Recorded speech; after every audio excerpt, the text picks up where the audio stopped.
Hello friends. कैसे हैं आप सब। उम्मीद करता हूं कि आपकी पढ़ाई ठीक चल रही होगी और सभी कुशल मंगल होंगे। ठीक है। आज का हमारा टॉपिक है मानवाधिकारों के विकास के विभिन्न चरण।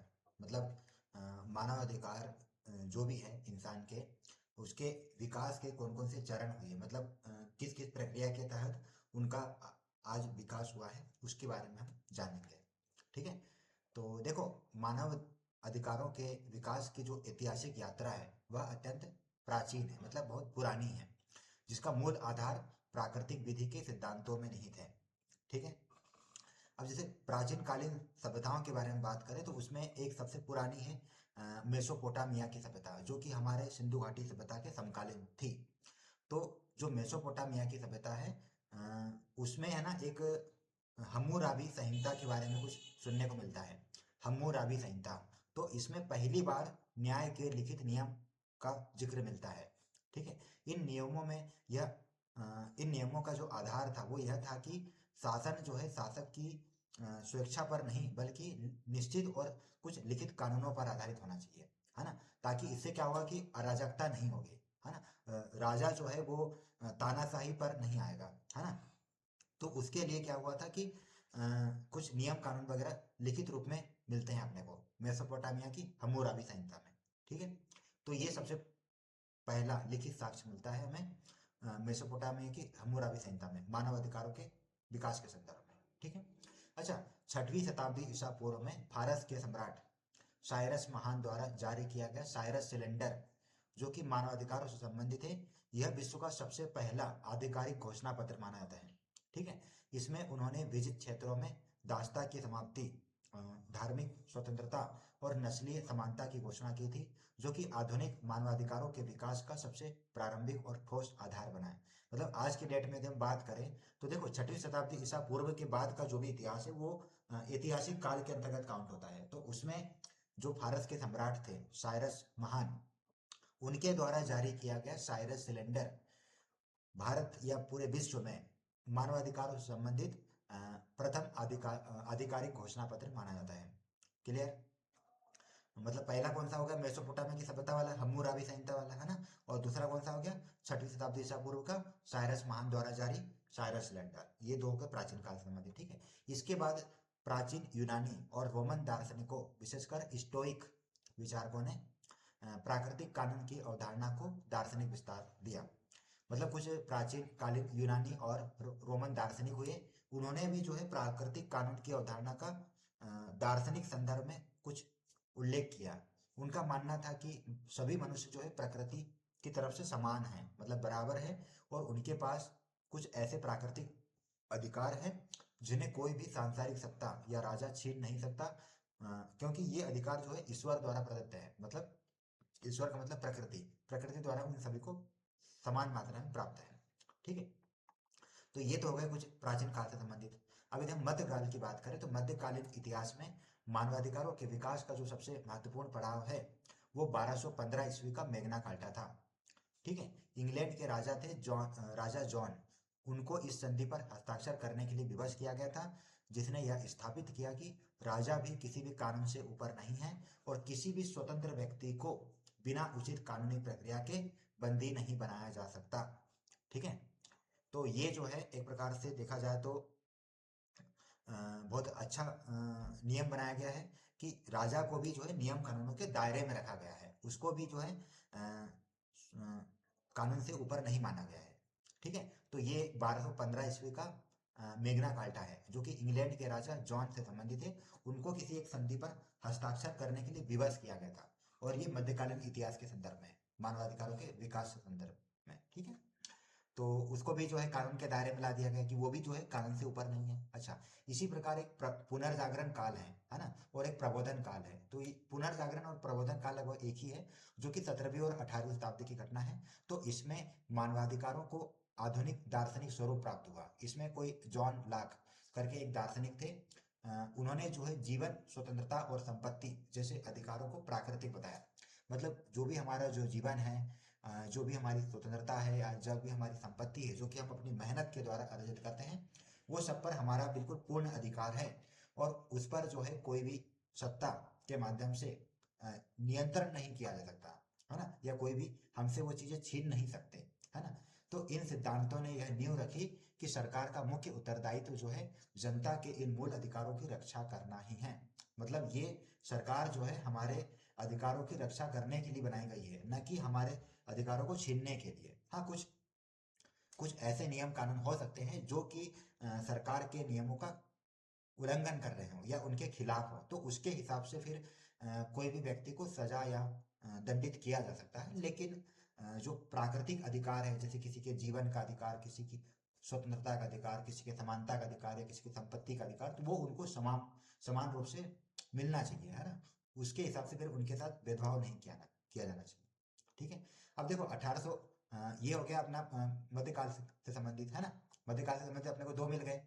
एक तो 1215 ईस्वी का मेग्ना कार्टा हो गया, जो कि इंग्लैंड के राजा जॉन से संबंधित है, उसको एक संधि पर हस्ताक्षर करने के लिए विवश किया गया था। इसके बाद जो है फिर 17वीं और 18वीं शताब्दी का जॉन लॉक का सिद्धांत हो गया, है ना। उनका कहना है कि जीवन, स्वतंत्रता और संपत्ति, ये जो है प्राकृतिक अधिकार है और इस पर उनका पूर्ण अधिकार है और उनकी रक्षा करना सरकार का दायित्व है।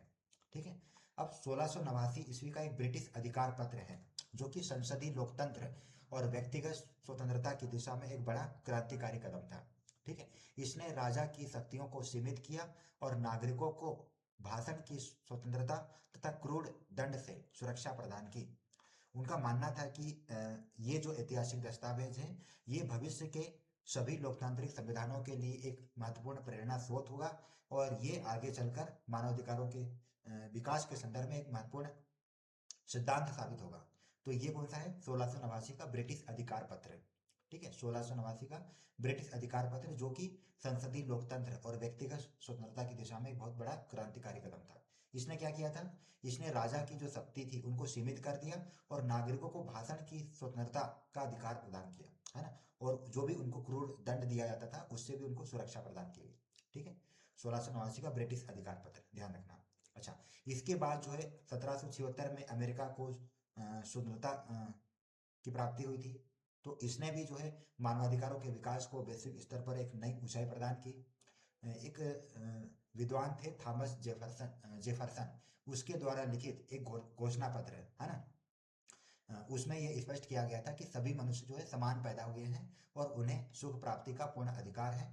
इस प्रकार इसने अधिकारों को ईश्वर प्रदत्त और अपरिवर्तनीय मूल्य के रूप में स्थापित किया। तो ये हो गया 1776 की अमेरिकी स्वतंत्रता की घोषणा के संदर्भ में। किसके द्वारा लिखा गया है ये थॉमस जेफरसन के द्वारा। उन्होंने कोई एक घोषणा पत्र लिखा था जिसमें उन्होंने ये चीज स्पष्ट की कि सभी मनुष्य जो है समान रूप से पैदा हुए हैं और सभी को जो है सुख प्राप्ति का पूर्ण अधिकार है और उनके अधिकारों को छीना नहीं जा सकता, चाहे वो कोई भी सरकार हो चाहे कोई भी सत्ता हो। ठीक है।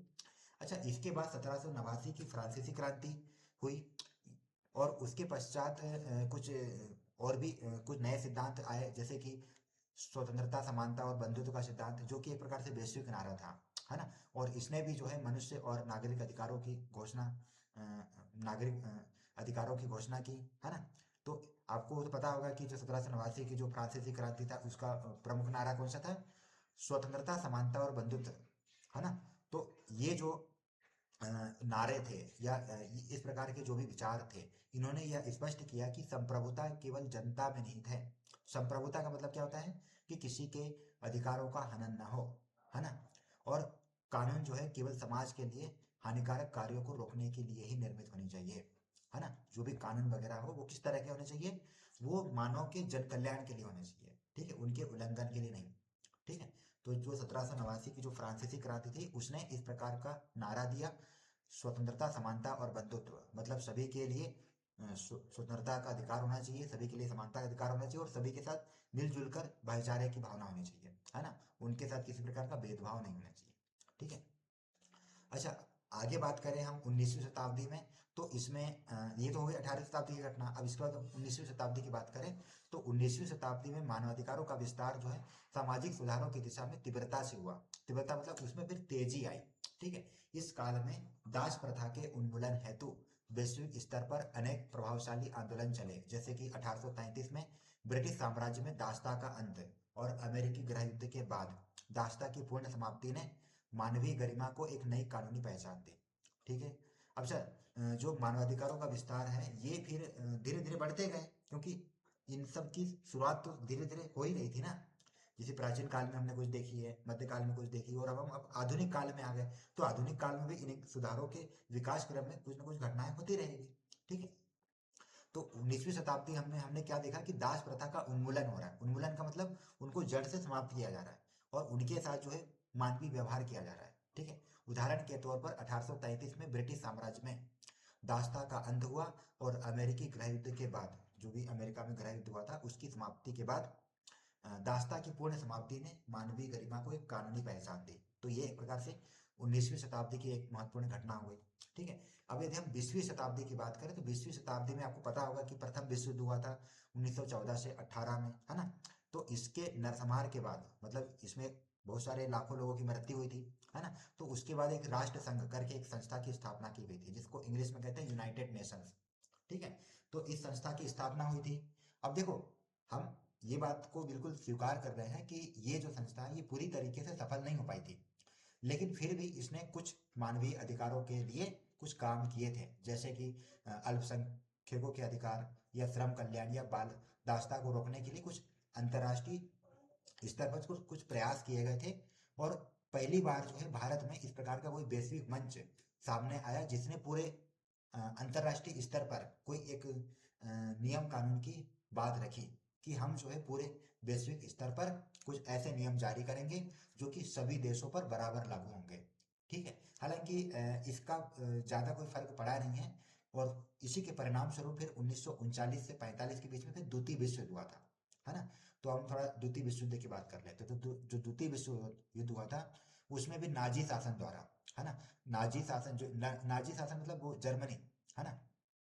जर्मनी के ऊपर क्या है कि एक वर्साई की संधि थोप दी गई थी। तो उस संधि के माध्यम से जो द्वितीय विश्व युद्ध हुआ था, उसने भी आगे चलकर एक बहुत बड़ी नरसंहार की घटना क्रिएट की, है ना। और उसमें लाखों करोड़ों लोगों की मृत्यु हुई। तो इसने जो है पूरी दुनिया की जो भी गतिविधियां हैं उनको पूरा पलट दिया। इसने पूरा तहस नहस कर दिया कि इतनी बड़ी कोई वैश्विक घटना हो सकती है। उदाहरण के तौर पर 1945 में जो अमेरिका है उसने दो बम फेंके थे ना जापान के ऊपर, है ना। नाम होंगे आपको, अ, परमाणु बम थे हिरोशिमा और नागासाकी नामक शहरों पर, है ना। तो उससे क्या हुआ कि वो पूरे शहर उलट गए। पूरे मतलब जमीन से लेकर आसमान तक जो है इतना बड़ा विस्फोट हुआ कि उससे जो है उस पूरे एरिया को पूरा चौपट कर दिया गया। वहाँ का पूरा जो एरिया है उसमें कम से कम लाखों करोड़ों लोग रह रहे थे। उसकी वहाँ की आर्थिक, सामाजिक, राजनीतिक सभी प्रकार की जो भी व्यवस्था थी पूरी तहस नहस हुई थी।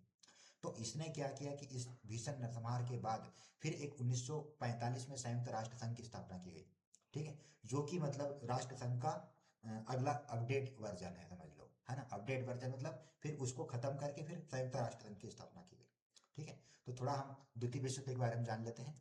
तो इसमें क्या हुआ था कि भीषण नरसंहार हुआ था, है ना। और इसने जो है पूरी दुनिया को हिला दिया। फिर इस घटना ने यह सिद्ध कर दिया कि मानवाधिकारों का संरक्षण जो है केवल किसी एक देश का आंतरिक मुद्दा नहीं है, बल्कि ये हमारे पूरे अंतर्राष्ट्रीय स्तर पर सभी की जिम्मेदारी है। और इसके बिना जो है फिर कहीं शांति संभव नहीं है ना। तो इसीलिए फिर इसी चीज को ध्यान में रखते हुए 24 अक्टूबर 1945 को संयुक्त राष्ट्र संघ की स्थापना की गई। ठीक है। जिसको इंग्लिश में कहते हैं यूएनओ, यूनाइटेड नेशंस ऑर्गेनाइजेशन, है ना। इसकी स्थापना जो है मानवाधिकारों के इतिहास का सबसे क्रांतिकारी मोड़ साबित हुई, क्योंकि इसमें कुछ चार्टर वगैरह आए। चार्टर मतलब इसमें कुछ 30 अनुच्छेद जारी किए गए, और जो कि सारे मानवाधिकारों के विकास के संदर्भ में थे, या मानवाधिकारों के संदर्भ में थे। ठीक है। तो संयुक्त राष्ट्र संघ के चार्टर में पहली बार मानवाधिकारों और बुनियादी स्वतंत्रताओं के प्रति सम्मान को एक वैश्विक लक्ष्य के रूप में स्वीकार किया गया, जिससे आधुनिक अंतर्राष्ट्रीय मानवाधिकार कानून को एक विधिवत और एक औपचारिक स्वरूप प्रदान किया गया। ठीक है। अब हम आगे बात करते हैं। तो 10 दिसंबर 1948, ठीक 3 साल बाद, है ना, 3 साल बाद जो है संयुक्त राष्ट्र महासभा, जिसको हम इंग्लिश में कहते हैं UNGA, United Nations general assembly, है ना, इसने क्या किया कि मानवाधिकारों की सार्वभौमिक घोषणा की। ठीक है। तो उसमें कुछ है ना, वो जो मैंने बताया ना आपको 30 अनुच्छेद जारी किए गए थे, वो इस घोषणा में किए गए। ठीक है। तो इसमें उस समय रूजवेल्ट अमेरिका के थे, है ना। शायद राष्ट्रपति है, मुझे एग्जैक्ट याद नहीं आ रहा, लेकिन हम मान लेते हैं कि वो अमेरिका के वो राष्ट्रपति थे, रूजवेल्ट, है ना। उनकी अध्यक्षता में ये घोषणा की गई थी, संयुक्त मानवाधिकारों की सार्वभौम घोषणा। और इसी के आधार पर जो है अंतर्राष्ट्रीय मानवाधिकार दिवस मनाया जाता है 10 दिसंबर को, प्रति वर्ष आज भी मनाया जाता है। ठीक है, इस बार भी मनाया गया था। तो यह जो है दस्तावेज एक प्रकार से इतिहास में पहली बार उन मूल अधिकारों को संहिताबद्ध करता है जो दुनिया के प्रत्येक व्यक्ति को बिना किसी भेदभाव के अनिवार्य रूप से प्राप्त होने चाहिए, चाहे वो किसी भी देश में रह रहे हो। ठीक है, उसमें कोई उससे कोई फर्क नहीं पड़ता है। ठीक है, तो ये चीज़ क्लियर हो गई है। दो चीज़ बहुत इंपॉर्टेंट है। 24 अक्टूबर 1945 को संयुक्त राष्ट्र संघ की स्थापना हुई और इसने जो है मानवाधिकारों के विकास के संदर्भ में बहुत क्रांतिकारी कदम उठाए। ठीक है, इसी संदर्भ में 10 दिसंबर 1948 को संयुक्त राष्ट्र महासभा, जो कि संयुक्त राष्ट्र संघ की एक सभा, एक संस्था है, उसने मानवाधिकारों की सार्वभौमिक घोषणा जारी की और इसमें रूजवेल्ट की अध्यक्षता में कुछ कानून वगैरह बनाए गए जो कि पूरे विश्व वैश्विक स्तर पर मानवाधिकारों के की रक्षा करता है। ठीक है, अच्छा, मानवाधिकारों के विकास को मुख्य रूप से तीन श्रेणियों या पीढ़ियों में विभाजित किया जा सकता है। तो पहली पीढ़ी के जो भी अधिकार है वो नागरिक और राजनीतिक स्वतंत्रता से संबंधित है। नागरिक और राजनीतिक का मतलब क्या, कि जैसे कि जीवन का अधिकार हो गया, भाषण की स्वतंत्रता हो गई और निष्पक्ष सुनवाई का अधिकार, है ना। ये सब जो अधिकार है ये नागरिक और राजनीतिक स्वतंत्रता के से संबंधित है। ठीक है, जो कि व्यक्ति को राज्य के अनुचित और दमनकारी हस्तक्षेप से सुरक्षा प्रदान करते हैं। ठीक है, अच्छा, द्वितीय पीढ़ी के अधिकार कौन से हो गए या द्वितीय श्रेणी के अधिकार कौन से हो गए, तो वो आर्थिक, सामाजिक और सांस्कृतिक अधिकारों पर केंद्रित है। आर्थिक, सामाजिक और सांस्कृतिक अधिकारों पर केंद्रित। तो ये 1966 में एक इन पर है ना एक अंतर्राष्ट्रीय समझौता हुआ था और इसमें जैसे कि काम का अधिकार हो गया या शिक्षा का अधिकार हो गया या स्वास्थ्य का अधिकार हो गया या सामाजिक सुरक्षा, इस तरह के जो भी अधिकार वगैरह है, तो इन सब की चर्चा की गई थी इसमें। ठीक है, तो ये सब जो है ये सुनिश्चित करते हैं कि प्रत्येक नागरिक जो है एक गरिमापूर्ण और शिक्षा से परिपूर्ण और स्वस्थ और सम्मानजनक जीवन प्राप्त कर सके। ठीक है, तो इन सब अधिकारों को द्वितीय श्रेणी के अधिकार में शामिल किया था। और प्रथम श्रेणी में कौन कौन से थे, उसमें था जीवन का अधिकार था, भाषण की स्वतंत्रता थी और निष्पक्ष सुनवाई का अधिकार। जैसे मान लो हम किसी के सामने जा रहे हैं, कोई हमारे बड़े अधिकारी हो या कोई बड़ी सरकार हो, है ना, या कोई भी राजा हो, तो उनके सामने जब हम जा रहे हैं अपनी विनती लेकर या हमारे कोई भी काम लेकर, तो हमारी जो भी सुनवाई होगी वो निष्पक्ष तरीके से होनी चाहिए। तो वो सब अधिकार जो है एक प्रकार से नागरिक और राजनीतिक स्वतंत्रता से संबंधित है। और जो द्वितीय श्रेणी के अधिकार है वो आर्थिक, सामाजिक और सांस्कृतिक अधिकारों पर आधारित है।